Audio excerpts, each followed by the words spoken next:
In our survey, agents say they don't want more leads, they want better ones. So what responsibility do portals have to filter, pre-qualify, or at least improve the quality of leads? Or is that firmly the agent's job? Victoria? Oh, it's a bit of a mixture, I think. I think portals can absolutely hone in on their pre-qualification. You know, when they do that, the registration at the beginning, they can put more information in there. But also, I think there could be more filters that can go into it as well to help that pre-qualification. The agents then will obviously do the more lifestyle, things like, what's most important to you about the property you're looking to buy, which is a great question and one I always used. Because you'd get things like, I don't know, we've got 2 cats, so we don't want to be on a main road. Or we've got children, so we want to be in this catchment area. So you get actual nitty-gritty bits and pieces that you wouldn't necessarily pick up on a tick box exercise, which the portals will offer.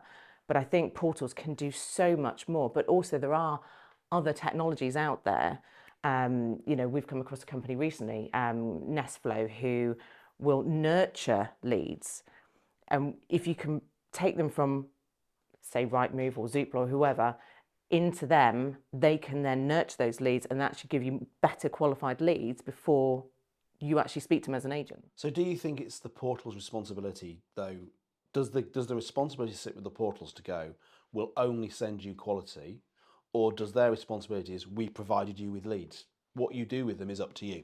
I think you can do more with it. I think they can do more. I think that comes back to what we were talking about earlier about when they're putting the prices up. Actually, we're now adding in this extra feature where we're pre-qualifying leads a little bit more for you. You're still going to have to do your job and be an agent, but I think they can do more. Portals are sitting on literally mountains of user data. I mean, epic scale, and actually research that's off the scale in terms of brain scanning and all sorts of stuff. What should they be proactively sharing back with agents to help them perform better? And why aren't they doing it already? So I guess this probably ties back into the last point about the lead quality. What is the lead quality? And if you look at as a consumer, when you register on the portals, what data do they want from you? And you can actually get quite far without actually having to do anything at all. As in, you could register an account with any of the portals. You can put down very limited information to create a basic account, and then you could start to inquire about a property. That data is then held by said portal, but what have you got? You've just got my name, address and phone number, very basic details, potential pricing point, what's my current situation, and that's it. So the data that's now passed to the agent, like if you look at email lead reports, can actually be quite limited. So I guess it's coming back to kind of the point before, talking about like, what is the lead quality data like? They get so much traffic. There is so much that people could give information about, and they don't necessarily have to do it via a long registration form. They could do it at different points. With the data that they're collecting, it could be overwhelming to an agent because you could give them so much information about one person that they would just be like, what do I do with this? Like they've just, it's overwhelming.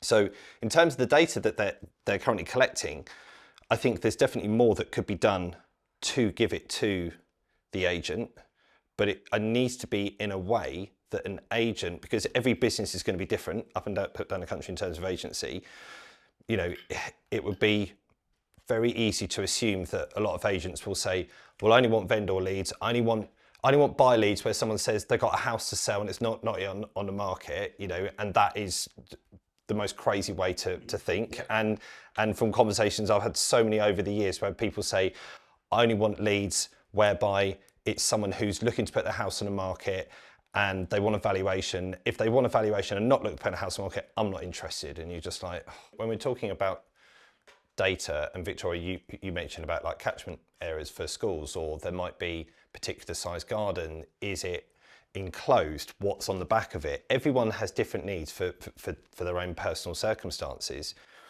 The more information that a consumer is able to give either the portal or the agent means that, guess what, if you had a lead that came through from a portal that said you're looking for a 4-bed detached house in this peripheral area and it needs to have this size garden, it needs to have off-street parking, it needs to have such and such and such and such.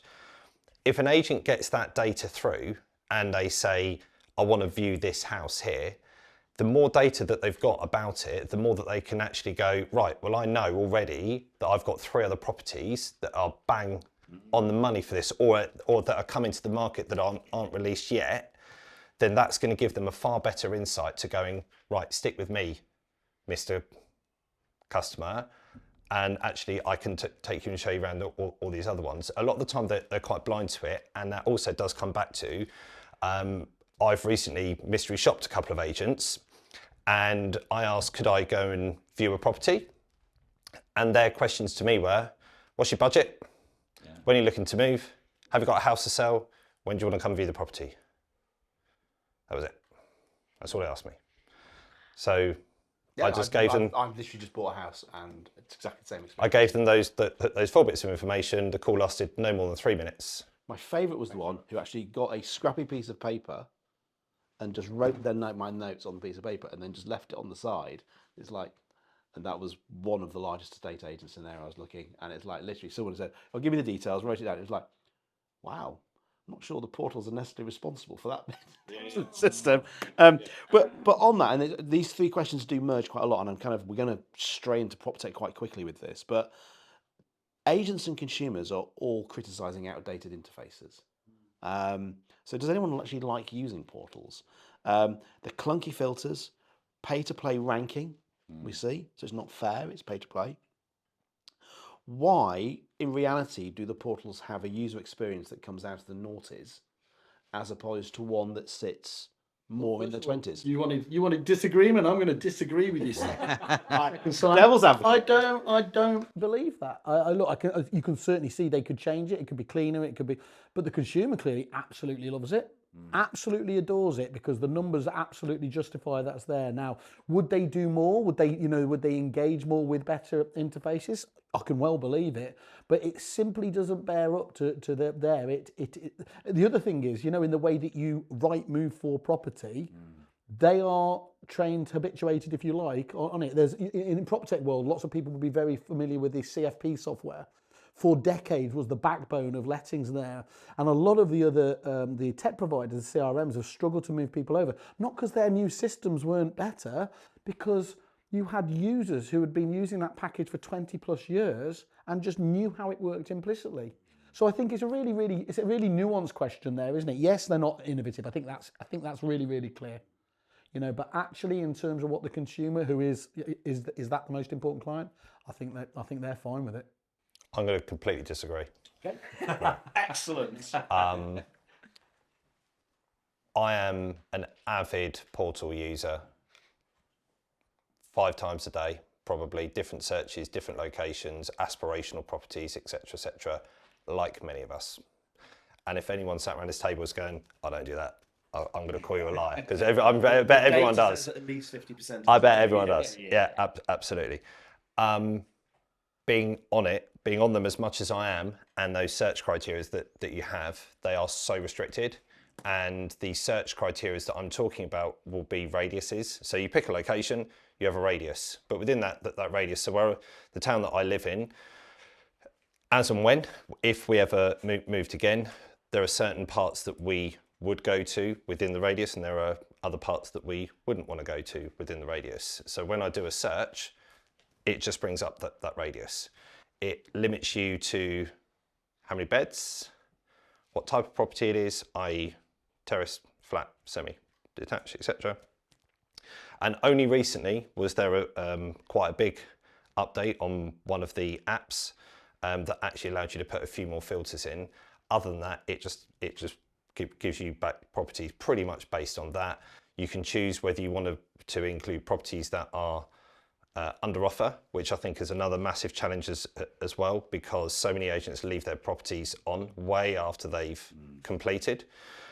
And it defaults by highest price. So always by defaulting by highest price, how many people go on it daily? How many people are always searching for the same thing? Newest property is my saved search. So I have to go into my saved search every time to keep checking what is the newest property, what is the newest property all the time, because it just defaults to the highest price. And obviously when you get into certain price brackets and ones that I am not searching in, the price brackets jump dramatically. And if you are in, you know, if you're fortunate enough that you are looking in a more of a higher end, which I'm not, full disclosure, the jumps will start to go in 500,000s. Yeah. And actually, if you're looking at, say, 2.5 million to 2 million, there's such a disparity between the two. It's like, come on, guys, this is... I just made a note, high maintenance. You're clearly quite high maintenance. No, actually, that's a really good point. So we've had one sort of like, it is okay, one that's not. Who would like to go on the... Well, I actually agree with both of you. Okay.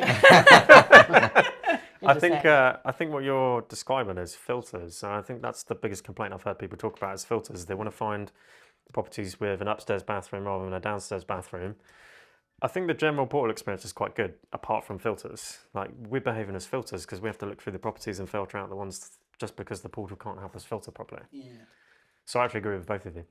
Victoria? Well, I was going to say, you know, there should be a way of just searching for words. Like, when we looked for our current house, we were looking for something where my mum could live with us. And actually trying to find something with an annex was quite difficult. Or, you know, there are other things that people will want. Obviously, you mentioned upstairs, downstairs bathrooms, but it could be mobility issues. So it could be, actually, there's room for a downstairs bedroom. There's room to extend, subject to planning. There are so many things, but if you could use AI to do that, and it's just looking through the description rather than going, oh, okay. So I think the most a consumer would sing hallelujah, just putting things like the ability to communicate with WhatsApp on there as well, you know. Yeah. But also on that, if you are too narrow on your search, you know, how many times as an agent has someone said, oh, I want A, B, and C, and they go for P, Q, and R? I always said I'd never buy a new build, and what did I buy? A new build. People very rarely buy the house they say they'd like to buy.